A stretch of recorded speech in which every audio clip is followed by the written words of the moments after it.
લક્ષ્ય ન્યૂઝ, એક નજર, એક લક્ષ્ય. થાનગર નગરપાલિકા વોર્ડ નંબર 1ની આવનારી પેટા ચૂંટણીને ધ્યાને રાખીને સર્વોદય સોસાયટી ખાતે જિલ્લા પ્રમુખ હાર્દિકભાઈ ટમાલિયા દ્વારા મધ્યસ્થ કાર્યાલયનું વિધિવત ઉદ્ઘાટન કરવામાં આવી રહ્યું છે.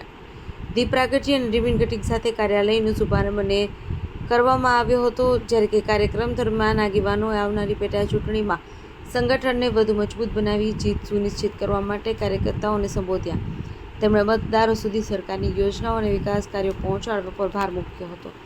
આ પ્રસંગે જિલ્લા પ્રમુખ પ્રતાપભાઈ ખાચર, જિલ્લા સંગઠન મંત્રી મીરાબેન ગોંડલિયા, ગીતાબેન માલકિયા, વાસુકી દાદા મંદિરના મહંત ભરતગીરી બાપુ, થાનગઢ શહેર પ્રમુખ મુળુભા ગઢવી, નગરપાલિકા પ્રમુખ પ્રદ્યુમનસિંહ રાણા, ઉપપ્રમુખ રાજુભાઈ અલગોત્રા, કારોબારી ચેરમેન નીતિનભાઈ શિહોરા, મહામંત્રી લક્ષ્મણભાઈ અલગોત્રા, નગરપાલિકાના પૂર્વ પ્રમુખ વિજયભાઈ ભગત સહિત અગ્રણીઓ તથા મોટી સંખ્યામાં કાર્યકર્તાઓ ઉપસ્થિત રહ્યા. કાર્યક્રમના અંતે તમામ કાર્યકર્તાઓએ એકતા અને સંકલન સાથે ચૂંટણીમાં સફળતા મેળવવા સંકલ્પ વ્યક્ત કર્યો હતો.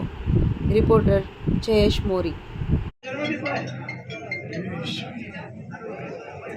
આજે થાનગઢ નગરપાલિકાની પેટા ચૂંટણીના ઇલેક્શનના અનુસંધાને વોર્ડ નંબર 1ના કાર્યાલયનું ઉદ્ઘાટન કરવામાં આવ્યું.